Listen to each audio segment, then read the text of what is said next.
Welcome to a new edition of the Neon Jazz interview series with veteran Kansas City-based jazz trumpeter and flugelhorn man Stan Kessler on the 2024 album Two's Company. We caught up with this now legendary player and educator and collaborator on a very vibrant Kansas City scene to talk about this album that features three generations of pianists and Joe Cartwright, Brant Jester, Andrew Ouellette, Brian Ward, Roger Wilder, and the great Charles Williams. We get into the history of this album, the power of the current KC jazz scene, and all things going on with Stan at the end of this 2024 year. This conversation may be recorded for training purposes. I thought that was my F for a minute. I was like, that's new. What's up? What's up, Stan Kessler? Nothing. Just busy. Well, Two's Company is a beautiful album, man. Well, thank you very much. And the amount of talent that's on this album, I think that's the thing. The amount of times that I've covered jazz in Kansas City and seen how the scene is materialized, there are so many magically good players that are in this town that have been around, and this album is a testament to that. Yeah, it is, and you know, there's I could have put on there that weren't, you know, I couldn't have everybody. So, you know, my apologies to all the fine pianists that I didn't record with. But as it says on the liner notes, I just picked the guys who I felt closest to at the time of the recording.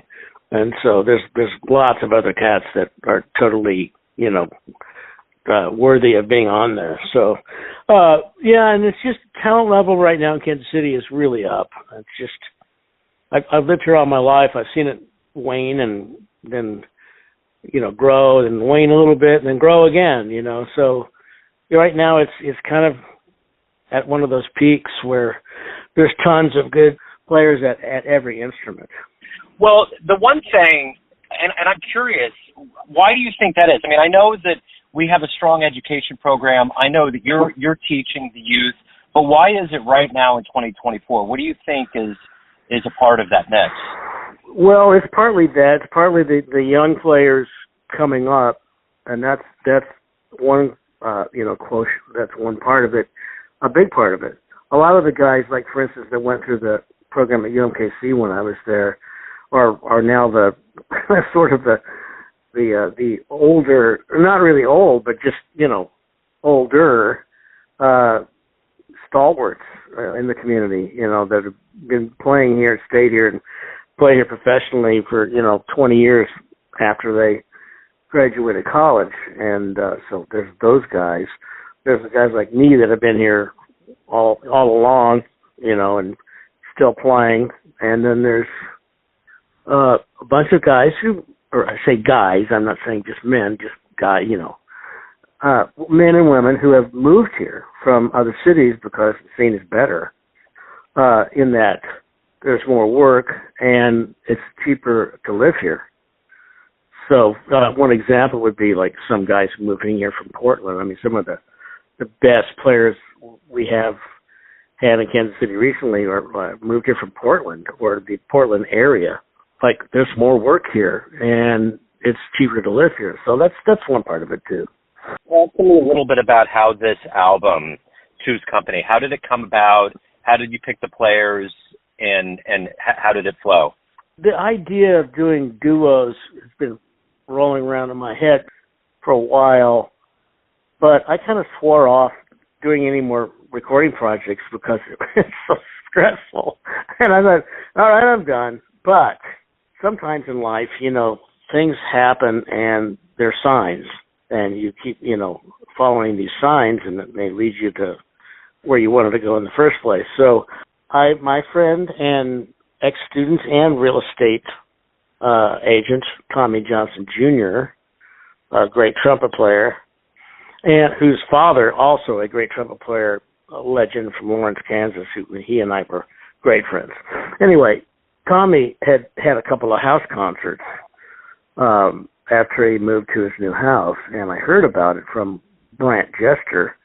He said, yeah, the piano's really good. I thought, there's two signs. And so I approached Tommy. I said, would you consider letting me record at your house? And he said, absolutely.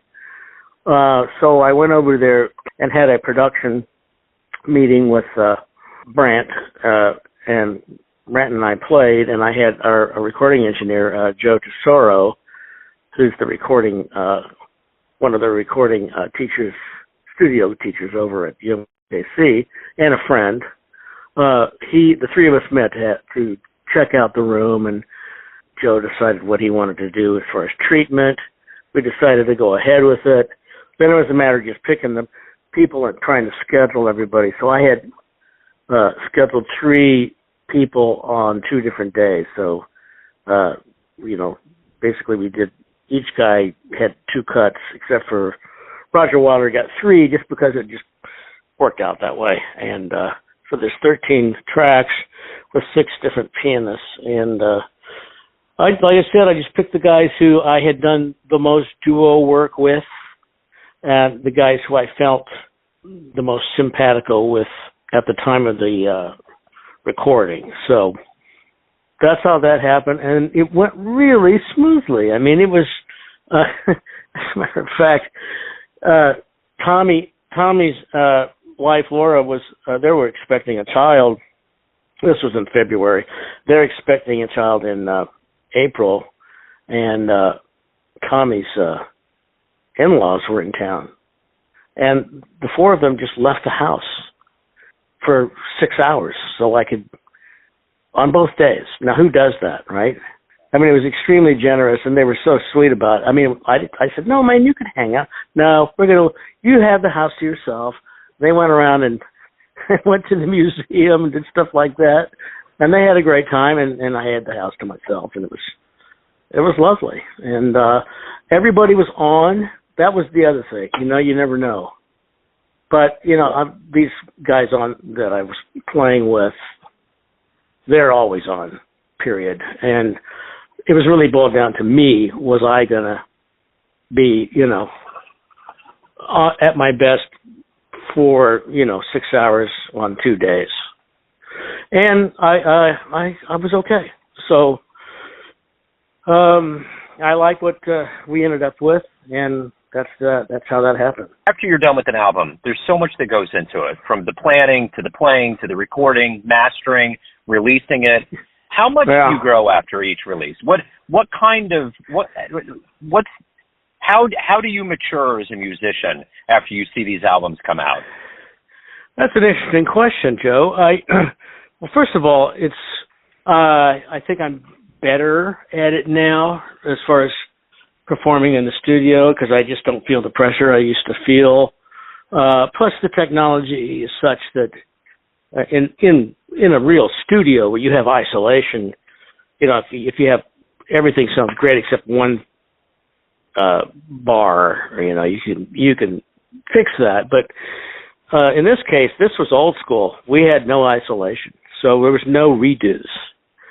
But it worked out great, and I felt good about that. That was one of the things, I was hoping for, that would come out on the other end, and I would be happy with what we ended up with without having to lean on fixing things, and it worked out. So I was happy with that. Also, I learned, it's been a while since I've done this, so the way that you release and promote and even produce a project now has changed as far as how you could get a mechanical license for playing somebody else's song. It's a little bit different now. I used local people as much as possible, so the artwork. I mean, my buddy Keith Cavanaugh, who's done all of my CDs except one, did the layout and the design. The art on the front was done by my old friend Alan Winkler, and then the mastering was done by Robert Rebeck, who is also a local guy. So I like doing it that way because I have direct communication and more control when there's local people, where I can kind of, oversee what's going on instead of just sending it to somebody and here you go, and then ending up with something maybe you you didn't like, or this way I had an opportunity to tweak things. If I didn't like something, I could tweak it, and that was really easy. So parts of it was really easy. The other part, the promotional stuff has changed because everything's on the internet now. So, I mean, I went ahead and did CD Baby, and they distribute on the usual platforms, Apple Music and iTunes and I forget what else, Amazon, I think. And I'm still thinking about doing some other platforms, but right now I'm just kind of sitting back and taking a break. Does that answer your question? Yeah, it 100% does. And I think the main thing right now is I understand streaming is easy, accessible, but to fully support you as a musician, because you have bills to pay and everybody else does, what's the best way? CD Baby to get this album? That's one way. There's also additional things. It's been great. It wasn't really stressful at all. I mean, we had a thing set up. We had recording sessions set up, and we had to postpone because somebody got sick, and so that was the only bump of the road. Everything else went really smoothly. As far as live music, if anybody wants to catch you live, how can they do that? Well, one thing is I have a mailing list, email mailing list. Dare I give my email over the in public, but I'm going to anyway. My email is stankmusic, STANKMUSIC, @earthlink.net, and I send out a monthly schedule. I've got like 1,200 people on my mailing list, so that's a great way to find out. I also post all my gigs on Facebook. Stan, this has been a wonderful listen. I've loved it. Oh, thank you. I appreciate you taking a minute out.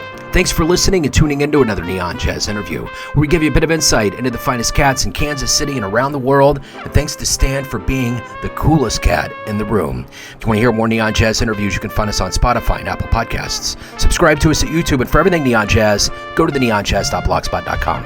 Until next time, enjoy the jazz, my friends.